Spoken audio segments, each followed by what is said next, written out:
देता हूं। आपसे पूछूं, आज से 200 साल पहले भारत में साक्षरता दर क्या थी? 97% के आसपास। और ये किसका डाटा है? हमारा डाटा नहीं है। 1812 में ब्रिटिश हाउस ऑफ कॉमन्स में जो रिपोर्ट सबमिट की गई है, विलियम एडम्स की report, Bengal presidency, Thomas Munro की रिपोर्ट मद्रास प्रेसिडेंसी, और विटनर की रिपोर्ट पंजाब की, उसमें लिखा भारत के हर गांव में एक स्कूल है। हर गांव में एक स्कूल है। और स्कूल ऐसे नहीं लिखे गए कि कोई एक जैसे कहते हैं एक सैंपल सर्वे कर लिया गया। हर कलेक्टर को यह कहा गया कि आप पर्सनली एक एक गांव के स्कूल के छात्रों की संख्या को कैलकुलेट करके रिपोर्ट देंगे। तो रिपोर्ट इतनी डिटेल्ड है कि इस स्कूल में 13 छात्र हैं, उसमें 23 छात्र हैं, उसमें 32 छात्र हैं, इसमें 19 छात्र हैं। यहां तक कि मद्रास प्रेसिडेंसी में छात्रों का जातिवार ब्यौरा भी है कि किस जाति के कितने छात्र हैं, किस जाति के कितने शिक्षक हैं। विलियम एडम्स की रिपोर्ट में है, सब जातियों के हैं, जिनको आज आप लोअर कास्ट कहते हैं, उन सबके शिक्षक हैं। यह बाकायदा ब्रिटिश पार्लियामेंट को सबमिटेड डॉक्यूमेंट है 1812 में, जिसमें एक रिपोर्ट मैंने खुद देखी है। वो चेंगलपुट डिस्ट्रिक्ट के डिस्ट्रिक्ट मजिस्ट्रेट ने 3 अप्रैल 1823 को chairman board of revenue presidency of Madras को भेजी हुई है, जिसमें उसने लिखा कि मेरे तालुके में 561 गांव में 561 स्कूल हैं। और उसमें भी एक और बात है, जैसे मद्रास प्रेसिडेंसी की रिपोर्ट लिखी हुई है कि इंग्लैंड की आबादी उस समय लगभग 1 करोड़ थी, और 1 करोड़ 26 लाख थी मद्रास प्रेसिडेंसी की आबादी, यानी जिसमें आज का लगभग पूरा दक्षिण भारत आता है। और वो लिखता है कि उसके बावजूद सन 1800 के आसपास मद्रास प्रेसिडेंसी में इंग्लैंड से 3 गुना स्कूल हैं। और वो कब है? जब हमारे यहां के गुरुकुलों को उन्होंने स्कूल में काउंट नहीं किया। इन्होंने कहा ये कुछ अलग टाइप के स्कूल हैं, जहां पर कि एक ही टीचर के साथ 10-12 बच्चे लगातार रहते हैं, तो रिलीजियस टीचिंग पढ़ते हैं, उसको हम नहीं मानेंगे। जहां मैथ, साइंस, व्यवहारिक चीजें पढ़ाई जा रही हैं, उसको हम स्कूल मानेंगे। और अपने यहां क्या किया? संडे चर्च प्रेयर के बाद जो 2 घंटे का स्कूल लगता था वंस इन ए वीक, उसको भी स्कूल माना। तब हमारे उनसे 3 गुने ज्यादा थे। और ये बात ऐसे नहीं, ये सब ब्रिटिश आर्काइव्स लंदन में लिखा हुआ है। और ये बात मैं ऐसे ही नहीं बोल रहा हूं, अगर किसी को आपत्ति है तो मैं चुनौती के साथ कह रहा हूं, ये बात 1929 में जब राउंड टेबल कॉन्फ्रेंस में गए हैं तो रॉयल सोसाइटी लंदन में महात्मा गांधी ने बोली है। और उसके बाद वहां सर फिलिप हॉटॉक थे, वो भिड़ गए इस बात पे। महात्मा गांधी ने लिखा कि 100 साल पहले भारत की शिक्षा व्यवस्था बहुत अच्छी थी, it was a beautiful tree, जिसको कि अंग्रेजों ने कुरेद कर नष्ट कर दिया।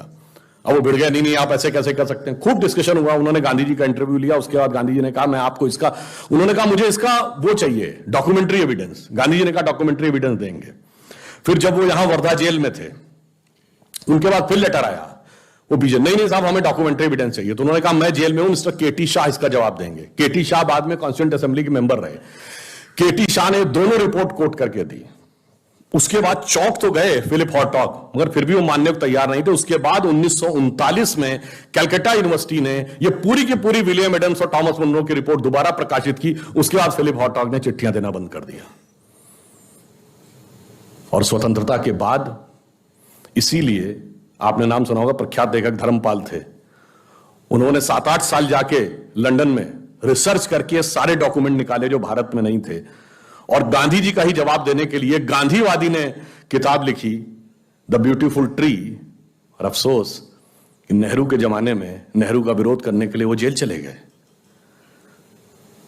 और उसके बाद ये भारत के पाठ्यक्रम में होना चाहिए था, मगर फिर जो लेफ्टिस्टों का षड्यंत्र आया लेट 60s और अर्ली 70s में, ये सारी चीजें सिस्टमेटिक ढंग से गायब कर दी गई।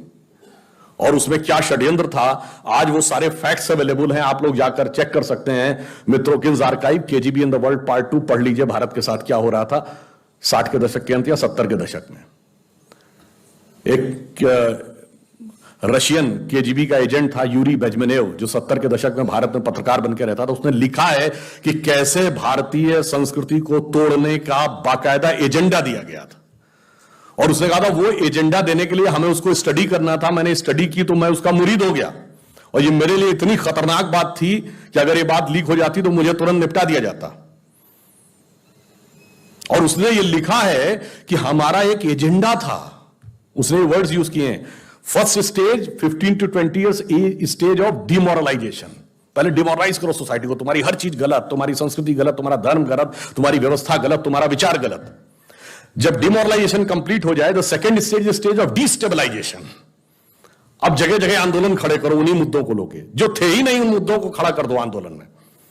और जब वो आंदोलन सक्सेसफुल होने लगे तो third stage is the stage of revolution.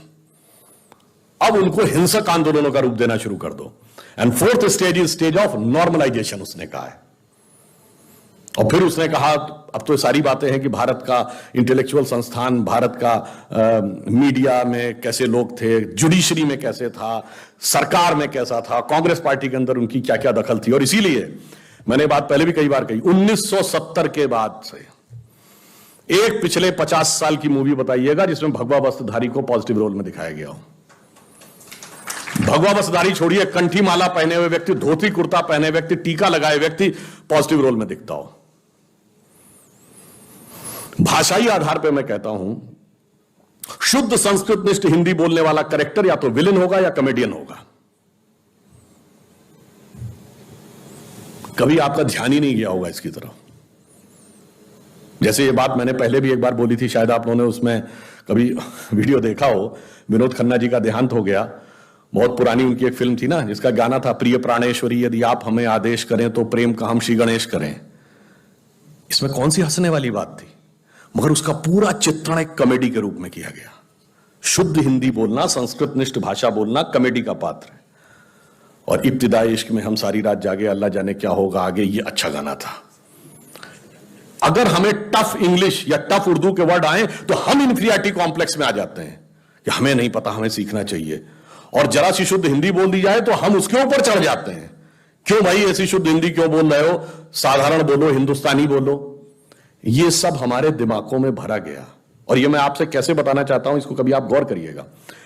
57 की मूवी है मदर इंडिया, उसका जो विलन है कन्हैया लाल, जो फिल्म में सुक्खी लाला बना है, वो जिस सीन पे नरगिस रेप अटेम्प्ट कर रहा है उससे पहले देवी जी की आरती कर रहा है।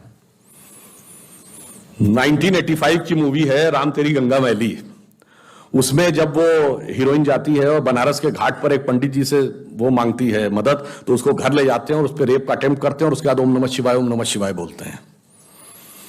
2010 की मूवी है दबंग, जिसका विलन है छेदी सिंह। वो जब चुलबुल पांडे को मारने का हुक्म देता है तो उससे पहले हनुमान जी की मूर्ति के सामने दंड बैठक कर रहा है। कभी आपने सोचा कि एजेंडा क्या था और कैसे हमारे सबकॉन्शियस माइंड में भरा जा रहा है, और कैसे हमारे ऊपर इंपोज कर दिया जाता है। और भाषा से अंतर क्या पड़ता है। जैसे आप सब ने यह बात सुनी होगी, everything is fair in love and war, सुना है ना। और इसका जब अनुवाद करते हैं तो जंग और इश्क में सब कुछ जायज है। एक इंग्लिश है, एक उर्दू है, पर किसी संस्कृत, हिंदी या भारतीय भाषा में आपने सुना है कि युद्ध और प्रेम में सब कुछ उचित है? कभी नहीं सुना होगा, क्योंकि हमारी संस्कृति में उचित नहीं है। युद्ध का एक धर्म है और प्रेम का एक समर्पण है।